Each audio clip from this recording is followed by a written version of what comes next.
그 조희대 사법부. 예. 지금 분위기로 가면 다음 달에 윤석열 풀어준다는 거잖아요.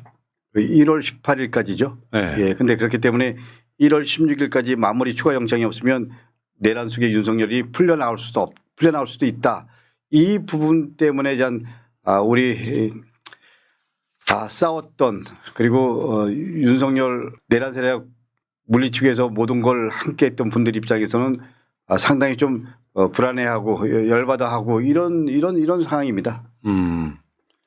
지금 보면 다른 걸 떠나서 이제 내란 전담 재판부 만들어야 된다. 예. 사실 이 이야기가 나온 게 꽤 오래됐잖아요. 그렇죠. 예. 내가 봤을 때 정권 출범부터 나왔던 이야기야. 그 전에도 나왔던 이야기야. 근데 지금 민주당 지도부가 오늘에 와서 설치한다. 대통령 돌아오면 공식화 시키지 않을까. 오늘 이제 내란 전담 재판부는 만들겠다까지 선언을 한 거예요. 근데 만들겠다가 아니라 지금 준비하는 건 아니고 이미 준비는 돼 있어요. 그거 약 수면 아래로 가라앉아 있던 거라서. 근데 강덕구 의원이 이거 더 세게 이야기하셔야 돼요. 내란 전담 재판부는 더 빨리 가야 돼.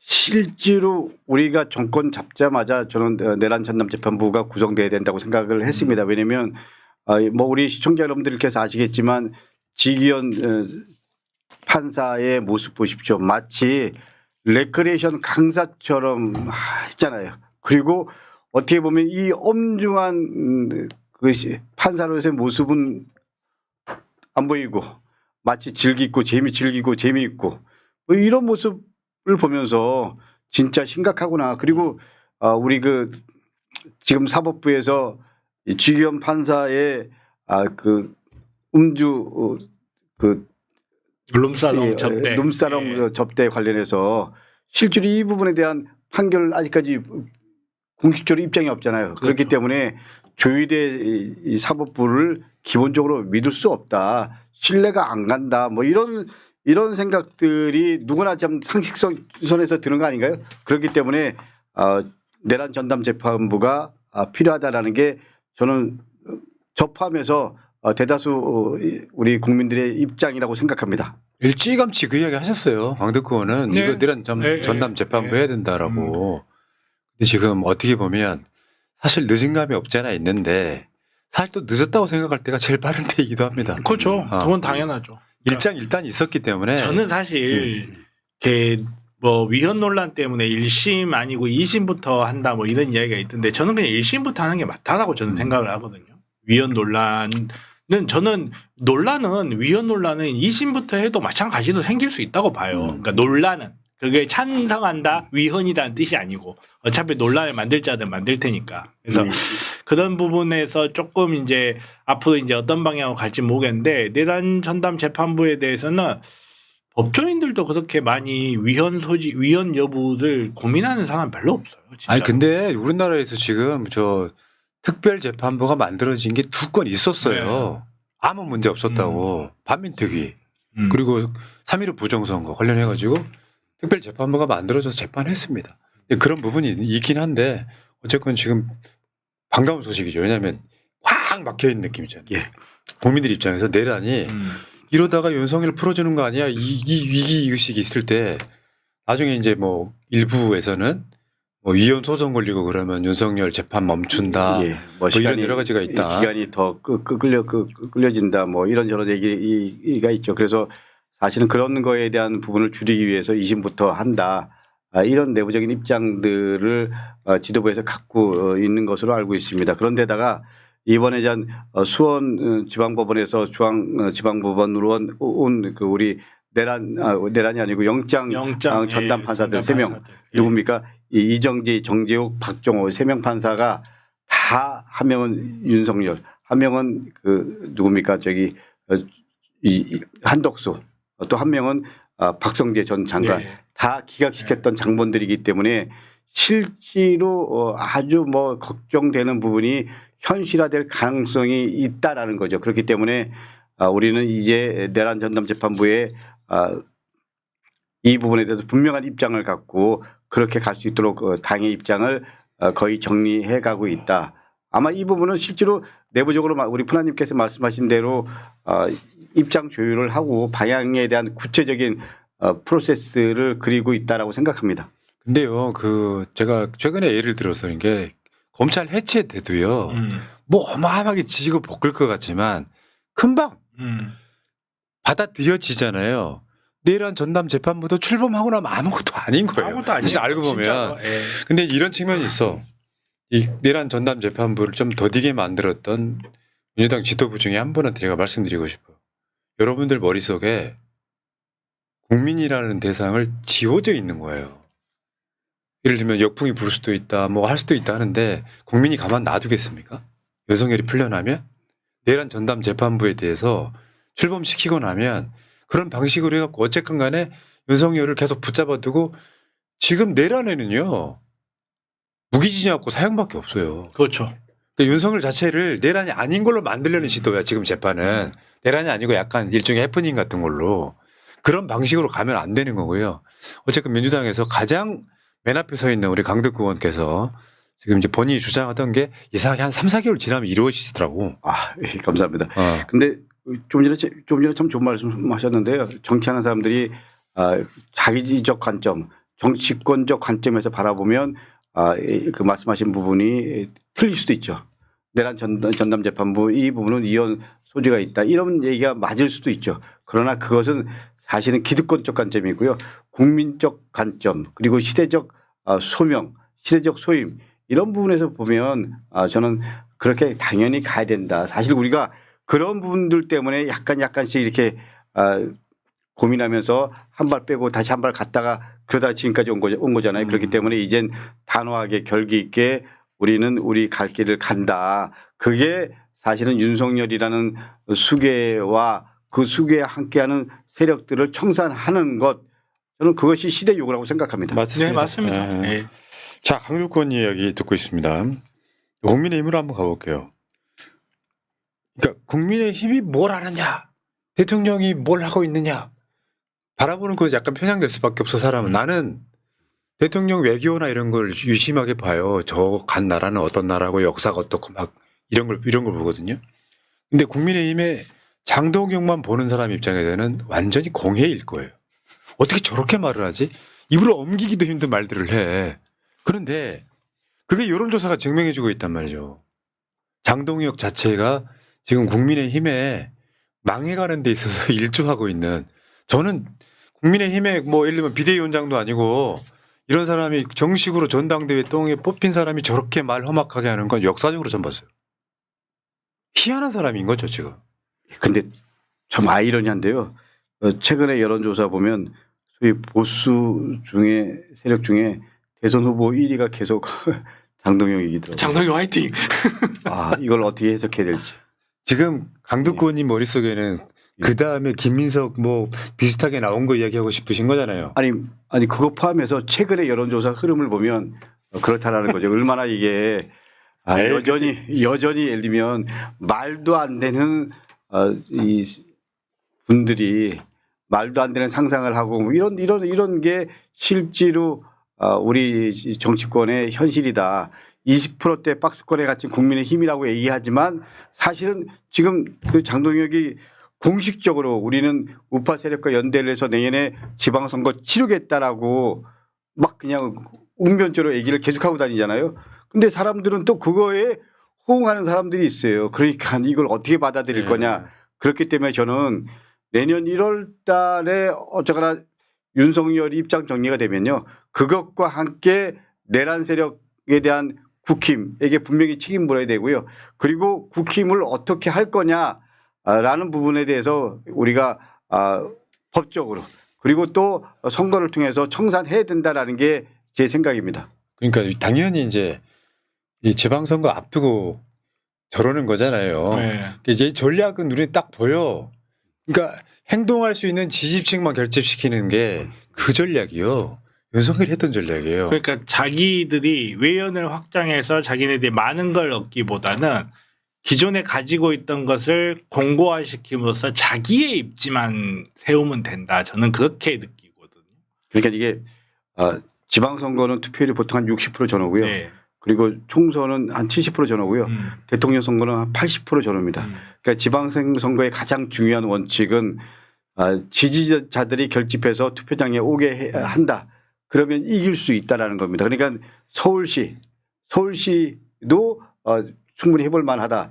이렇게 얘기하는 거는 60%의 결집. 이거를 어떻게 할 거냐. 그래서 지금 국힘 대표는 우파 세력의 연대라는 그런 프레임으로 이번 지방선거를 치르겠다라고 하는 건데 실제로 우리는 윤석열 내란 세력의 청산이라는 입장 속에서 선거 프레임을 만들어 갈 수밖에 없다. 그리고 이재명 정부의 큰 틀의 국정 운영을 제대로 할 수 있도록 여태까지 1년에 대한 평가와 미래에 대한 희망을 만들어 달라. 이게 우리한테는 주요 아젠다가 될 거라고 생각합니다. 예. 그러니까 이게 이런 게 있어. 박형준 부산시장이 윤석열 내란 사과를 해라 국민의힘한테. 그 굉장히 중요한 프레임인데요. 지금 장동혁은 아까 두 분 말씀하신 거랑 좀 비슷한 맥락인데 투표율이 낮다 보면 지지층만 강하게 결집시키면 우리가 선거 이길 수도 있어는 일종의 도박이잖아요. 예. 근데 아까 말씀하신 대선 주자 지지율에서 장동혁이 한 20% 정도 나옵니다. 사실 그거 많이 나오는 건 아니거든요. 예, 그럼요. 예. 내가 봤을 때 장동혁은 지방선거 이후에 날아가서 아마 정치적으로도 굉장히 공공한 처지 될 가능성이 높은데 그런 뽕에 빠지기 시작하면 나중에 진짜로 당이 망하는 길이 되는 거예요. 예를 들어서 내가 윤 어게인 외쳐서 당대표가 됐지만 조금씩 바꿔서 정상 정당으로 만들어 놔야 되잖아요. 그러니까 예를 들면 그 최고위원이라는 자가 막 나와가지고 막 여론조사는 뭐 보복당할까봐 두려운 사람들이 여론조사 참여 안 해가지고 여론이 낮다 이런 식의 분석을 하고 자빠진 자기들끼리 끼리끼리 모이다 보니까 우리가 지금 여론조사는 이래도 지방선거는 우리가 이길 수 있어라고 지금 생각을 하는 거거든요. 결국 그러다 망하는 건데 일반적으로 봤을 때 예를 들면 부정선거가 있었다라고 믿는 사람이 국민 중에 몇 퍼센트나 있어요. 윤석열은 내란이 아니었다고 믿는 사람이 몇 퍼센트나 있겠냐고요. 근데 사람들 많은 사람들 상당수 아까 그 여론조사 보셨지만 소위 자기가 중도라고 생각하는 비중이 엄청 높아요. 이분들이 보기엔 누가 뭐래도 내란이 일어나서 경제 망가지고 윤석열 3년 동안 못했다는 건 누구나 다 알아요. 그럼 이걸 단절을 해야 되는데 윤석열이 민주주의를 위해서 내란 일으켰다고 생각하는 사람들이 있잖아. 그게 머물러 있으면 어떻게 표가 가냐고요. 그러니까 지금 장동혁은 제가 봤을 때 장동혁은 딱 강덕구 의원 정도가 마크하는 게 딱 맞다고 생각해요. 장동혁도 재선, 강덕구도 재선.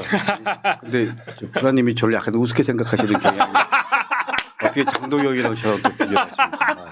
아니 당대표급이라 그래서 사실 정청래 대표가 가서 토론해주고 그럴 급은 아니잖아요. 아니 그래도 또 강덕구랑 비교하는 제가 가겠습니다. 제가 재선에 정리하겠습니다. 그렇게 좀 정리해 주시죠. 예.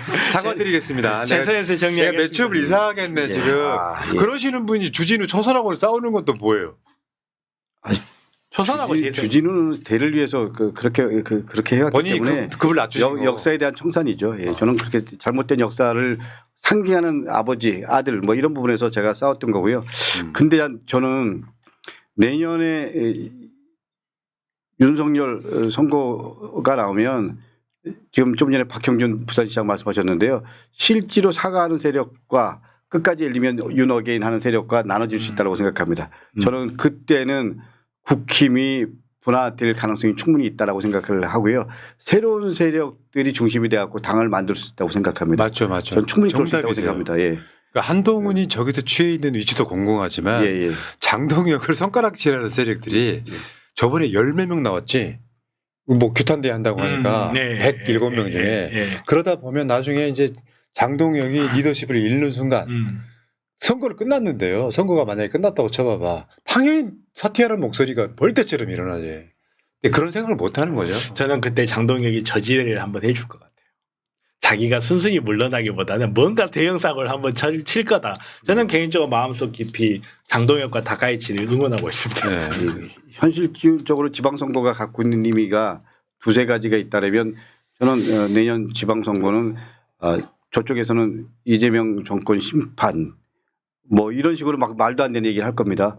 우리는 1년 당연히 뭐 평가받는 거죠. 저는 뭐 그 충분히 이길 수 있다라고 생각을 하지만 동시에 정당이라는 입장에서 보면 그야말로 기관 조직, 세포 조직을 만드는 거잖아요. 그렇기 때문에 저는 소위 뭐 홍준표 포함해서 이런 사람들이 가만히 있을 것 같지 않다라고 생각합니다. 그렇기 때문에 이번 선거는 저는 당연히 예를 들면 윤석열 내란 세력 청산하는 선거여야 되고요. 그리고 민주당 중심으로 새로운 정치 흐름들을 만들어가는 선거야 되고요. 그리고 이재명 정부가 더 제대로 일할 수 있도록 힘을 모아달라라는 그런 희망을 만드는 선거야 된다라는 게 저희들 입장인데 저쪽 입장에서는 어쨌거나 이번 지방선거 가능성이 없다라고 생각을 하면 분화돼서 다음 총선에 대한 고민들을 하기 시작하는 그런 정치 흐름 속에서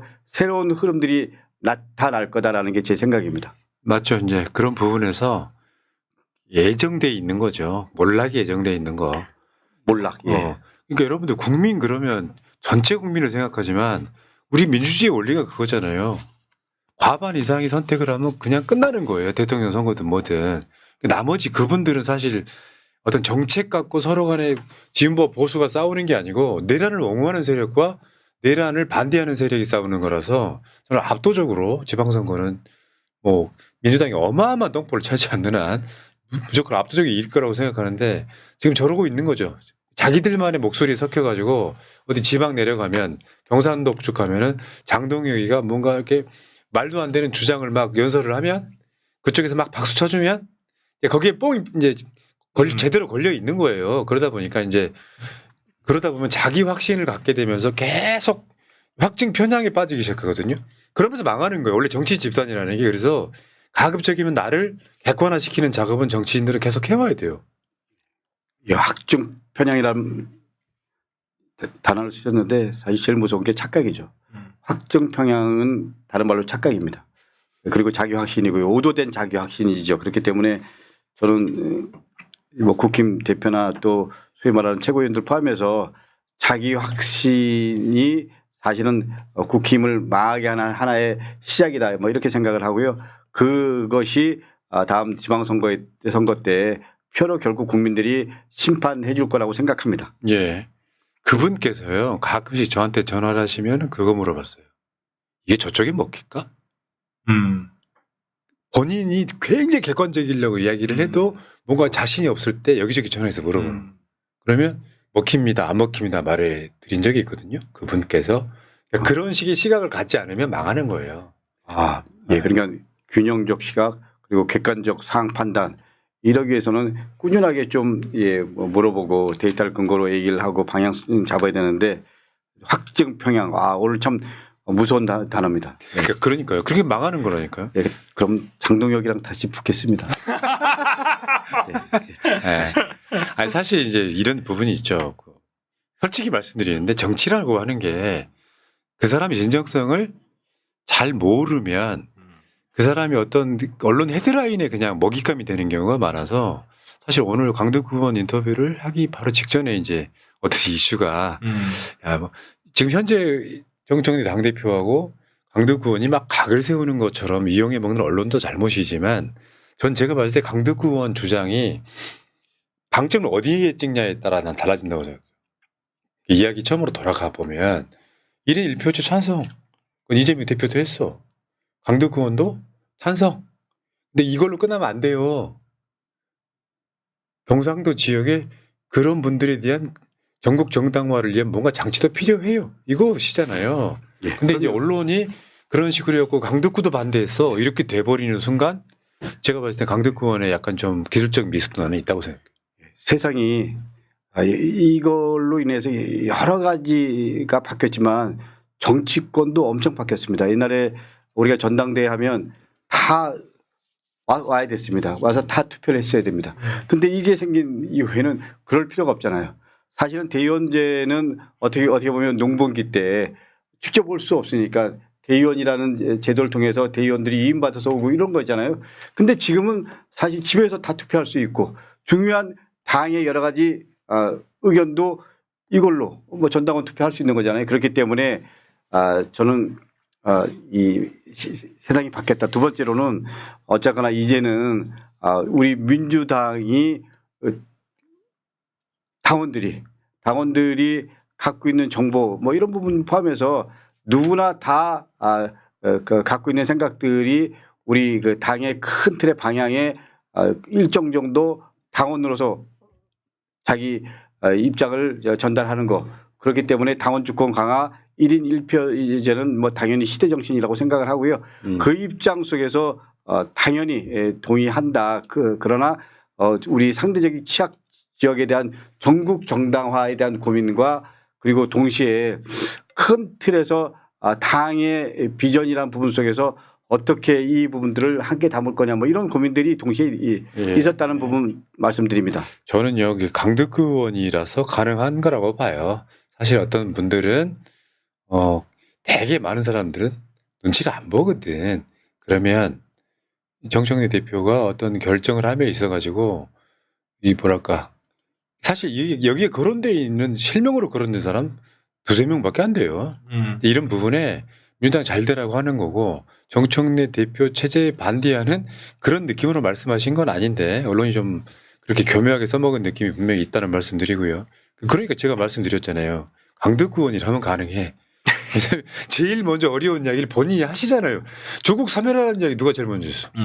그것 때문에 지금도 짚힌다. 근데 조국 대표 자제하세요. 누가 제일 먼저 하겠어? 그러니까 강득 스타일이라는 게 있어서 여러분들 나쁜 의도랄까 이런 걸 갖고 뭔가 강득 의원이 뭐 그랬다 이렇게 생각하시면 안 되고요. 저는 그렇게 받아들이지 않으셨으면 좋겠고 뭐 지금 현재 정청래 대표도 오해하지 않는 걸로 제가 알고 있거든요. 이렇게 해가지고 강득 의원의 어떤 주장 때문에라도 그러면 이거 중앙위원회를 한번 다음 달처럼 연기해 볼까?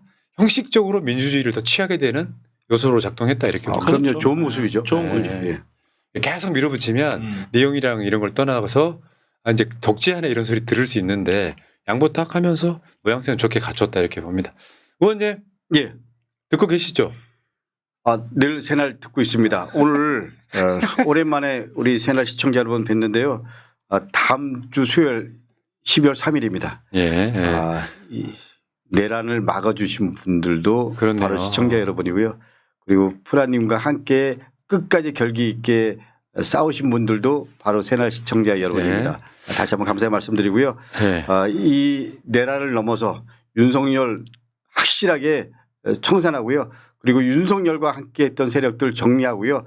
그리고 새로운 시대 좀 더 만들어갈 수 있도록 그리고 우리 이재명 대통령 중심으로 민생 극복하고요. 여러 가지 국정 현안, 뭐 외교 문제, 관세 문제 포함해서 이런 주어진 현안들을 잘 넘어설 수 있도록 최선을 다하겠습니다. 예. 이렇게 말할 수 있는 이유 우리 새날 시청자 여러분들 때문입니다. 덕분입니다. 감사합니다. 강득 의원이 좋아하시는 김민석 총리 다음 주 수요일 12월 3일 날 현직 총리로는 최초로 새날 출연합니다. 네. 그래요? 네. 우리 김민석 총리가 제일 좋아하는 분이 훈아님이랑 우리 봄님. 갑자기 왜? 예. 자, 그날 저도 좀 불러주세요. 예. 예. 그럼 나오시면 상관 없을 것 같은데. 자, 어쨌든 여러분. 자, 분노는 좀 접어두시고요. 우리끼리 뭉쳐야 된다고 생각해요. 우리 뭉쳐야 더 힘이 나오는 것 같고 많은 도움 주시기 바라겠습니다. 지금까지 살면서 저 사람이 흰색인지 빨간색인지 파란색인지 알고 있다면 서로 오해하기 없기 이렇게 말씀드리겠습니다. 자, 듣고 있나? 듣고 있다. 14번째 방송 마치겠습니다. 고맙습니다. 오늘 감사합니다. 예.